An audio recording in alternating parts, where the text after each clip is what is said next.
point is because when the lawyers, we want to do our jobs to help our clients. So when we start bringing up issues that were not brought up at the beginning because the actual buyer and seller did not know better, then things get thrown off, and then they want to blame the lawyers, like, oh, lawyers are complicating things. I'm like, no, it's just the timing was not right. We could do this earlier.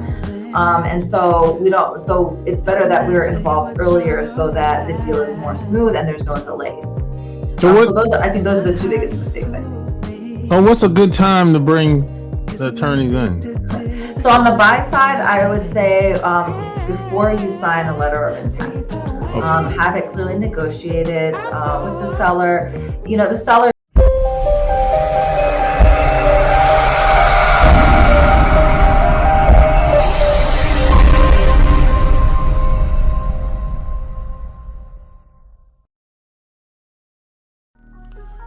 This episode is brought to you by ERC. Let me ask you a question. Did you have a business during the pandemic with 5 or more employees?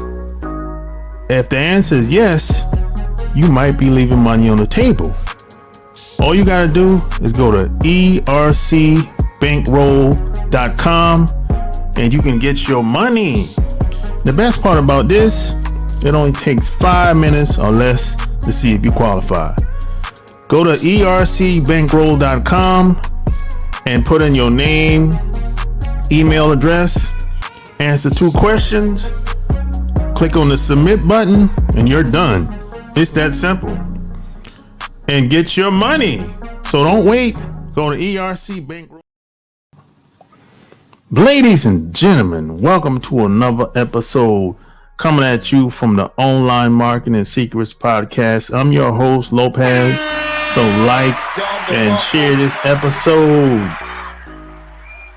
Yes. So today, I have another special guest. However, before I get into that, I want to hear what you think. I want to hear what you think about the show. I want to hear what you think about all the episodes so far. So send me an email at support@kingofcashflowwebsites.com. That's support@kingofcashflowwebsites.com, or just go to my website at cashflowwebsites.com. So like and share this episode and leave me a 5-star review in iTunes or wherever you listen to me right now. I appreciate that. So with that being said, today you're going to love this show. If you have a business, if you need someone to help you with contracts, acquisition, maybe you want to sell a business, maybe you want to buy a business and you need someone to help you with those contracts, or maybe you need someone to help you start and form a LLC, C Corp, S Corp, a holding company, any of that complicated stuff. And maybe you don't know what I'm talking about, but you're going to find out. And if you're starting a business or have a business, at some point, you're going to need help with contracts. So my special guest today can help you do exactly that. She's a corporate attorney. She's been doing it for over 12 years now. She can help you with acquisition. She'll help you buy a business, sell a business, start a business with contracts and all the complicated stuff that we don't understand or maybe we don't like doing. And she can help you with LLCs, forming a corporation, and help you with the business contracts, operating contracts, buy and sell contracts, corporate contracts, all pretty much any and every type of contract you ever heard of or that you ever need in business. My special guest is Danya Shakfeh. Welcome to the show. So, where are you from? That's a loaded question. Well, so I was born and raised in Florida. I'm currently in the Chicagoland area in Illinois, and my parents are from Syria. And so when someone says, where are you from? There's so many ways to interpret that. So I'm just giving you the whole kitchen sink answer. Gotcha. So have you always wanted to be an attorney, or, is it a family thing, or is it something that you kind of fell in love with, or what? So I knew that I've always wanted to get in somewhere in the area of social justice, especially being like a second generation, Muslim and Arab. So, there was the Iraqi war when I was in high school and college, and the war in Afghanistan, and also just a lot of civil liberty issues. So for a while I wanted to be a journalist, and then I switched to law. But somehow I ended up as a corporate attorney because I found that it's first of all, in order to get into social justice work, you don't need to be an attorney. And two, it's very hard to make change. And I just found that after a while I got burnt out. So I wanted to do something that was more for myself, but still I was helping people. So that's kind of how I ended up in law. I'm probably, I think, the first American attorney in my family, which is very different than being an attorney in other countries. So it was a lot of navigation for me as well. Oh, okay. So what's the difference between being an attorney in other countries versus being over here? 'Cause I don't know, So I think a lot of it is cultural. So I'll say that in a lot of other countries, like where my parents are from in Syria, there's no you don't go to undergrad and then law school. You go straight out from high school to law school, and I believe it's the same in Europe. And so it's not a master's level degree. So we actually have more schooling in the U.S. But more importantly, the culture. So trying to understand the cultural aspects of being an attorney in the U.S. The difference, for example, between a solo attorney or a small to mid-sized law firm, and then there's big law, right? These big conglomerate style law firms, and it was something that I had to try to navigate to see what my career would look would look like. Do I want to be have my own business, and if I did, what would that look like, versus being employed or being partner at a bigger law firm? That's something that I almost had to learn on my own. Yeah. So how was being a corporate lawyer compared to what you're doing now? So I am a corporate lawyer, but more in the context of small to mid-sized businesses. I think when people think corporate law, they do think bigger law firms and buying and selling, multi-million, billion-dollar businesses.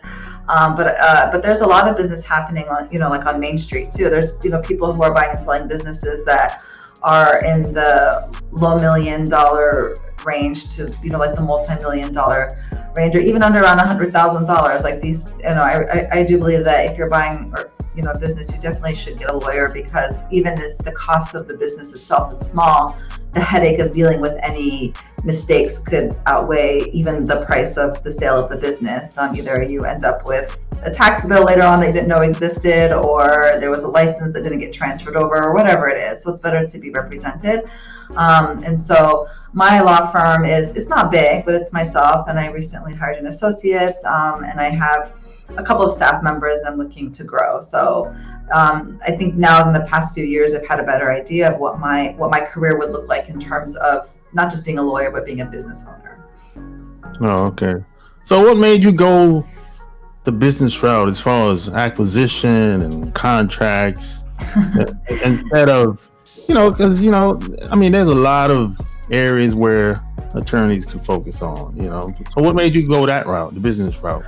I just like it. So I've always been someone who likes to build and create things. When I was in high school, I liked to build and create websites. I had a blog, but I like to design all the colors and style it up. I taught myself HTML and coding so that I could do that. I also, when I was little, I liked to build or arts and crafts too, is something I really enjoyed. So for me, business is just another way of creating and building something. You have something in your mind, you have a vision, and putting it into real life is, that's a creative act. And so that's why I enjoy, working with business owners and businesses, because to me, it's a creative act. Oh, okay. because it a lot of business can be complicated sometimes, especially if you've never done it before. Right. There's a lot of paperwork, especially if you start from scratch. A lot of paperwork. Yeah. You start from scratch. So do you get people that start from scratch, or do you get people that are maybe they want to buy a business, or both? I have a lot of people who definitely try to do things on their own at the beginning, which makes it more complicated for me because I either have to redo some of what they've done, or start from scratch after they've tried to start from scratch. And I think, like you said, a lot of people don't realize how complicated it can be until they start in. They say, well, I need some help. And then there are some people who really don't want to be bothered with those details, and they pass it off right away to an attorney. So I definitely get a combination of both, but I would say the vast majority of people try to do it on their own, and then when they get frustrated is when they come to me. Sometimes people come to me after they've discovered a mistake, and that's obviously more complicated because sometimes, because at that point you might be dealing with the government or taxes that were owed or something like that. And so what I can do for them is very limited because you're kind of just stuck with what you've already done. So I definitely advise people, I'm like, listen, even if you're not sure if you need a lawyer, at least talk to one so they can tell you when you need a lawyer. But I think for most of us, it's a learning experience like anything else in life, and you don't know what you don't know. So people do come to me with a lot of things that are already in place that I have to adjust my way around, to say the least. Yeah, because online, there's not a lot of people talking about it, but there's some people that talk about seller finance and creative finance, and a lot of sellers are kind of either don't know about it or they think it's illegal. You mean like seller financing is illegal? Or creative finance. They think that you have to get a loan in order to have some type of agreement to purchase a company from somebody. They don't think that they feel like it can't be just the buyer and the seller doing business between each other. They feel like we have to have a bank or some institution in between. That's definitely a myth. There are ways that you can do things without involving a lender. So one way to do it is you can do the seller financing. Another way to buy a business is through something called an earn-out agreement, where you have like a base purchase price, and then certain parts of the purchase price are contingent on the performance of the business over a certain amount of time. With seller financing, the problem is that although it's an option, a lot of sellers don't want to also be a lender in that case. So it depends on the size of the deal and the risk that a seller is willing to take, and the goals of the seller. If you have a seller who wants to retire and move to another country, they probably don't want to deal with trying to collect on a buyer's default.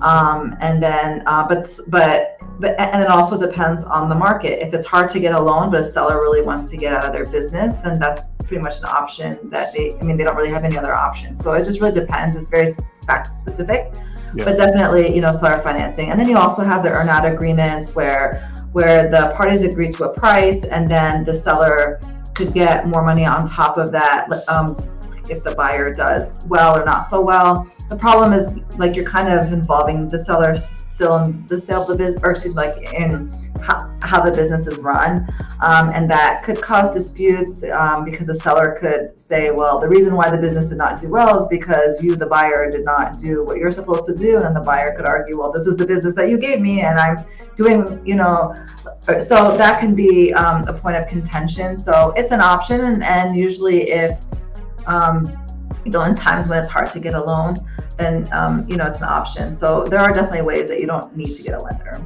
for sure.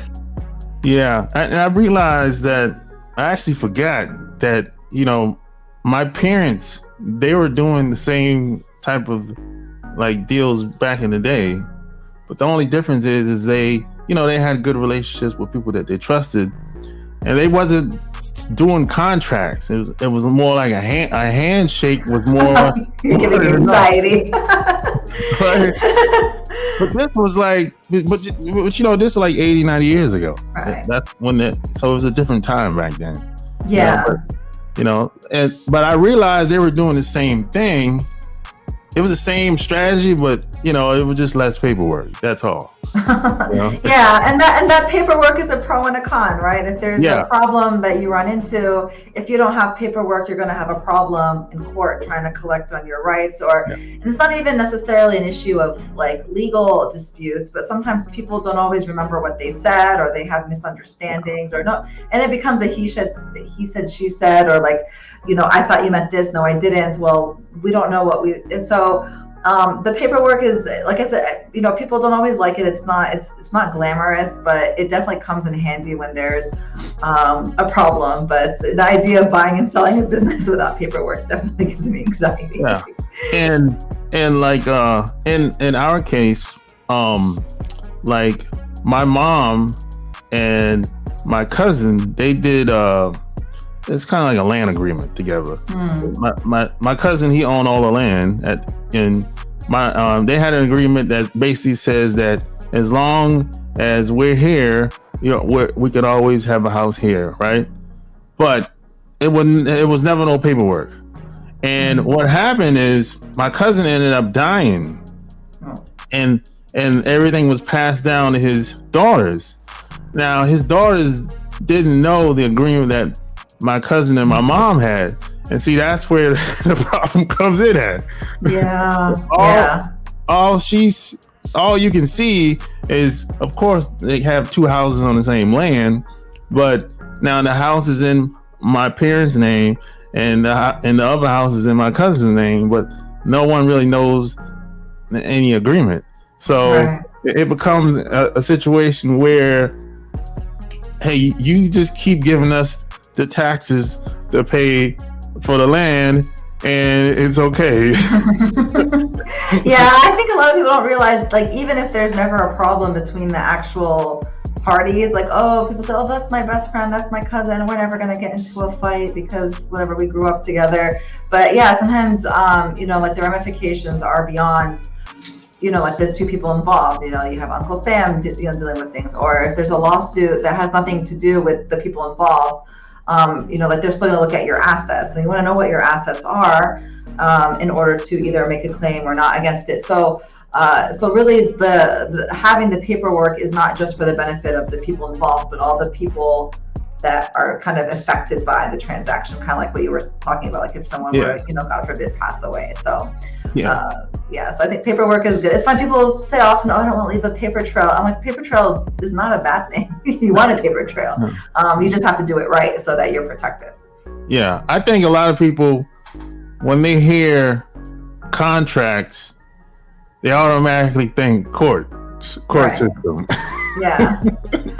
Yeah, no, people come to me, they're like, okay, well, because I'm a lawyer, and people think, okay, well, I hope I never need you. And I say, no, if you're making a deal, because I make deals, not break deals, is what I tell people. If you're making a deal, if you're growing your business, then you do want to be calling me, because I'm one of those lawyers that if you have something good happening in your life, you want to give me a call. So if you want to buy a business, that's something to celebrate. If you want to sell your business, that's also something to celebrate. If you want to start a business, if you want to hire employees, all those things are actually things that people enjoy, and it's a sign of growth in their lives. But you want to involve the lawyer so that you don't end up in court, so that you don't have that headache later. We can guide you through that process. So I guess I'd like I said, I'm one of the good lawyers. Exactly. So what state do you practice law in? I practice mostly in Illinois, but I'm also licensed in Florida, so I do take clients there as well. Okay. So when it comes to I guess buying businesses, what are some common mistakes you see people make? Oh gosh, where do I begin? I guess I would start with the way that you start negotiating the deal is very important. So just to give a brief overview is the stages of buying a business. First, there's usually like an informal discussion between the buyer and seller, like, hey, you want to buy it? You do want to buy the business, and they'll go over some of the basic numbers and what the business, is about. And then like a non-disclosure agreement is usually signed. And that's when the buyer will get more information, especially about the numbers. And then around that time, they have something called a letter of intent, which is like a non-binding purchase offer, right? So, but there are certain parts that are binding, but the buyer is saying, I really want to buy your business and I'm serious. And then it's signed by both parties. And because it's non-binding, a huge mistake that people make is they don't take it very seriously, but it does set the foundation of the final purchase.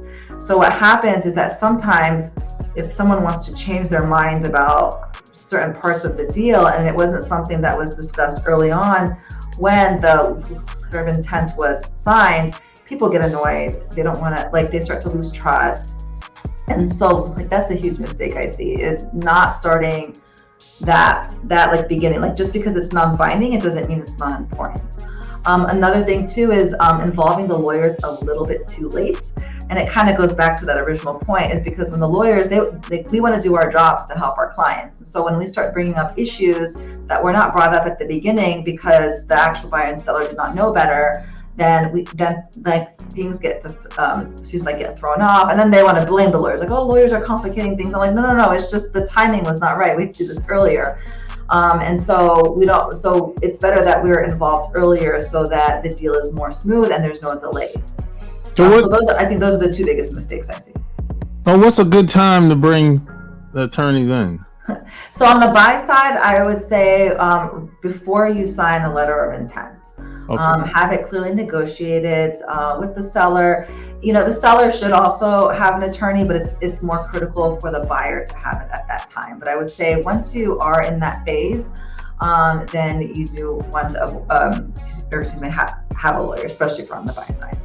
Prior to that, if it's just a question of numbers, then you don't really need a lawyer at that time, but I would at least involve an accountant or a financial advisor to help you give an idea as to whether the business is profitable. Oh, okay. So what about startups? I know there's a whole lot of mistakes. Oh gosh. All right. Including me. I could go on and on about this one. All right. So first of all, choosing the right entity, corporation or LLC. And I think a lot of people assume corporation.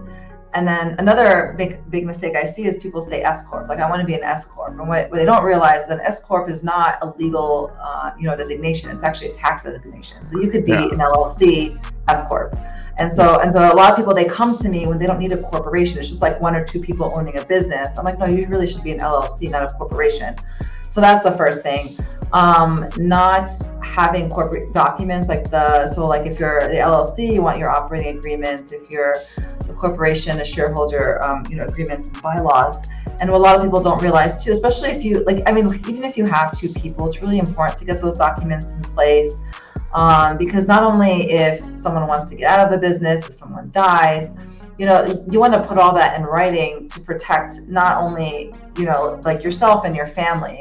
And kind of to the point that I mentioned before, is sometimes the issue is not that you're going to end up in court, but just that you might end up sabotaging your own business because you never sat down and had a discussion as to how the partners of the business are going to run it, who is going to make what profit, who is responsible for what. And so I go over that with my clients very early on, so that you're not 2 months into your business and you've invested hundreds of thousands of dollars only to realize, wait a minute, we're not going to see a profit until X date because they didn't know. So that's probably startups. That's probably the biggest issue that I see. Yeah, I think it's to me a lot of that stuff is very complicated because I remember when I first got started online, I started writing books and publishing books, and I didn't really know. I didn't know which, I didn't know if I should do an LLC or a corporation. At the time, I'm like, well, I don't, because I did not know the difference, and people were trying to explain it to me, and they said, just do an LLC. I'm like, well, And then it gets complicated because every state is different. Yes, I was going to say that. So there are some states where LLCs, if you're a single member LLC, you don't have the same protections. So like in Florida and Illinois, they're different. So I always tell people, if you're going to be in Florida, you want to be very careful what you choose. Because like I said, like you just don't have the same protections, because the whole purpose of a corporation is to protect your assets. And so in that, so in Florida, it's different than Illinois. And then also, and then there's different types of LLCs. Are you going to be member managed or manager managed? And all these, it can, I mean, even for me as a lawyer, I'm like, I always have to rerun the rules in my head, because, like I start from scratch every single time in my head, because I don't want to miss anything. It's easy to feel like you're such an expert where you can not really pay attention because you start to go on autopilot as an expert. But I always make sure, like every single time I have my checklist that's like, LLC like 101, so that I don't forget anything. So it is complicated. It's complicated. I agree. You just have to know the right advisors. And then it's hard to find the right CPA. Yeah, I have a soapbox about that. I'm very careful. Yeah, tell me what happened to you. Why is that? Because you might try one person at 1 year, and they come back and say, "Hey, this is what I did." They break everything down, and the first time it happens, you don't really know if it's a good deal, bad deal, right, wrong. You really don't know, right? Until a couple months go by, and I'll be like, I met other people, same or similar situation, and they said, "Oh, this is what my taxes look like," and I said, "What?" Yeah. And I ended up owing money 1 year, and they didn't owe anything. They actually got a return. Yeah. And then, so it gets, it's all that stuff is complicated. Yeah. Some people, there's some CPAs, they just do general stuff, right? Mm-hmm. Yeah. Everything. And then there's some CPAs, they specialize. So there are different types of CPAs. So one thing that that I tell my clients, that CPAs are actually not working in your interest. They're actually by law required to work in the interests of the government. So they're not going to help you get. I mean, some may get less taxes, but that's not really their goal. Like that's not what they're trained to do. So it's important for a business owner to know the different types of accountants. There's tax planning accountants, which is not the same thing as like a CPA whose job is to file your taxes, because those are two types of services with two kinds of goals. And so you probably want more than one financial advisor to make sure, like really to check in and make sure that you're not basically you don't want to overpay taxes, but the CPA, that's not really their job to make sure. So some do, some don't, but I'd like to have at least two types of advisors so that you're not paying things you don't have to. Because when we lived in Atlanta, I think we found a CPA. And he was, it was a referral, right? Mm-hmm. So I'm like, okay, we're new here, and new to Atlanta, so I'm like, okay, we'll try him out, right? And he did. At the time, I thought he did a decent job, until someone else that we knew went to the same guy, and they said he was very aggressive. I said, what? He said, hey, how aggressive do y'all want to be? I said, well, he didn't ask us that. Yeah. So, you just have to, it takes time to find the right people. That's the point I'm trying to make. Definitely. And what's scary about taxes specifically, it's like the government wants you to calculate your own taxes, but then if you get it wrong, they penalize you. So it's like a guessing game. I'm like, well, if you're going to penalize me for not paying my taxes, you got to tell me what I owe. But I'm here trying to figure it out. Yeah. And if I hire the wrong person or something like that, and we don't know. It's not. I don't think people who owe taxes necessarily are trying to be fraudulent. It's just sometimes they have bad advisors. But how would they even know? So it's kind of a weird system that we have. I think our government should be more proactive if they're going to punish us this much for not paying taxes. Because if you hire the wrong person, they do a bad job. They get off for free. On you. Yeah. Have you ever heard? The story of Steve Harvey and his accountant. What happened with him? Steve Harvey. Yeah, and how he ended up owing I think it was $20 million in taxes. Yeah. And that type of stuff. That happens a lot with celebrities. A lot. Yeah, unfortunately. So you always got to keep a good eye on your account. But I mean, if you have someone who is, the accountant could basically not be paying your taxes like you hired them to do, and at the end of the day, the government's going to come after you for that money, and you're going to find a way to pony it up. Yeah. So I think that's unfair. Yeah, it is unfair. Yeah. So how do you help people with franchise? I focus more on the franchisee side. I help them negotiate and review their franchises. So franchise law is unique because it kind of combines business law with consumer protection law. So usually business and consumer law are two different types of, or they have like they're treated differently because a business owner is assumed to be sophisticated. And so certain rights that consumers have don't apply to business owners. But with franchises, because it's that weird overlap of making sure that you have certain legal protections in addition to being a business owner. So for example, and this is a more general example, like here in Illinois, if you want to, if you're a business and you want to have a contract with a consumer, renewed automatically, you have to give them certain disclosures and notices. Whereas that same contract, if you want that to renew automatically with a business, the business has no rights in terms of notices.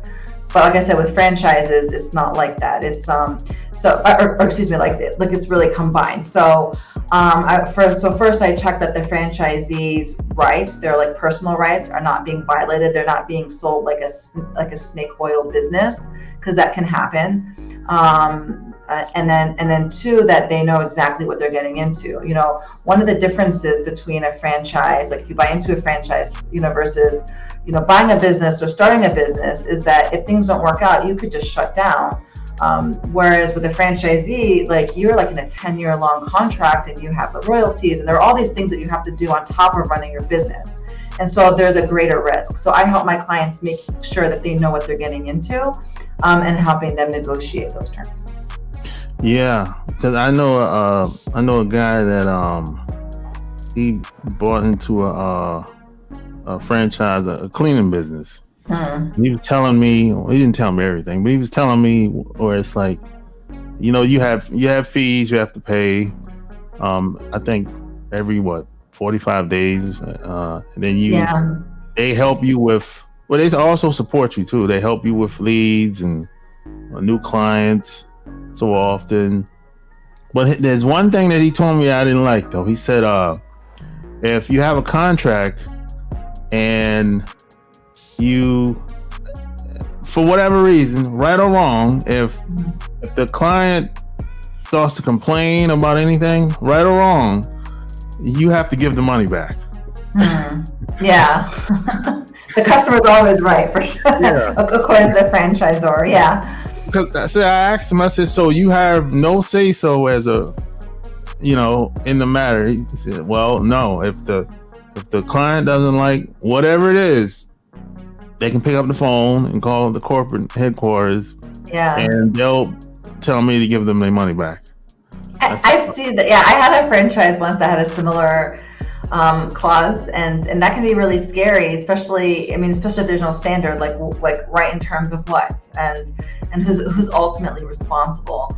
And unfortunately, you as a franchisee, there's only so much you can negotiate with a franchisor, because the franchise, one of the reasons why a franchise is has its appeal is because it's universal. Like everyone knows the brand. And so I will go to a Dunkin' Donuts, for example, because I know they're all going to be the same. But if you have all these franchisees with all these different rules, then having being customer of the Dunkin' Donuts or being the owner of the Dunkin' Donuts is not as valuable anymore. And so you can negotiate some things in the franchisee, but yeah, it just kind of defeats the purpose of a franchise if you start to negotiate too much. And not all franchises are that controlling. Some are pretty hands off. They're just like, listen, you're borrowing our brand, you pay us the money and you get to do whatever you want. And then some of them I've read are extremely controlling, and it's just but I mean, there's so many franchises that people have a lot of options if they want to buy into a franchise. Yeah, exactly. But just him in particular, and then they got I have to ask if he signed or not. Oh yeah, he's been in business for 5 years. Okay. Yeah, he's doing well. Okay. I helped him out. He's doing well. Good. I think during the pandemic, he doubled. Oh wow! I gave him some advice, and he doubled. I think he do over 200,000 a year. Okay, yeah, nice. Yeah. That's pretty good for a franchise. But here's the thing, I think they do like a 51-59 ownership split within the first 10 years. Mm-hmm. After the 10 years, I think he get another 10%. And they lose 10% after the 10 years. So it's a lot. It's a trade-off. I mean, you're buying their brands, or not buying, but leasing their brand, and that has value. Yeah, but they do give a lot of support. So that's one thing I can say. Yeah.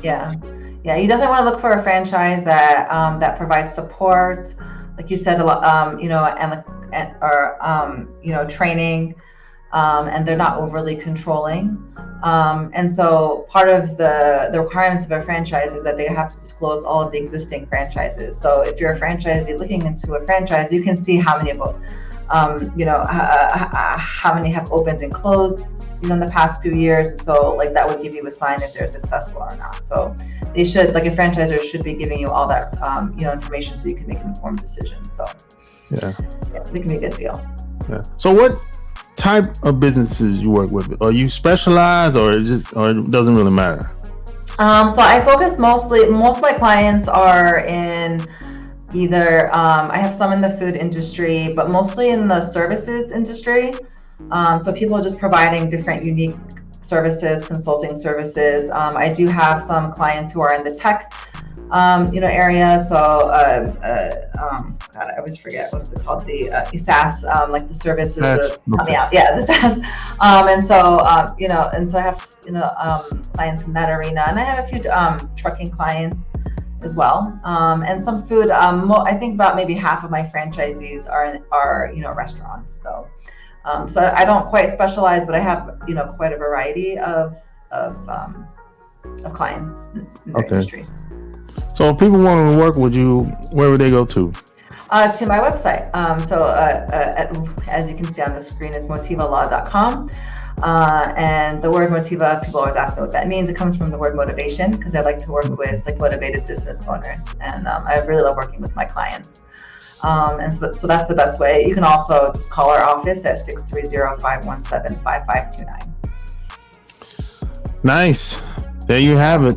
Thank you so much for having me. Share this episode. All links and her phone number will be found in the show notes. Until next time, we're out. Peace.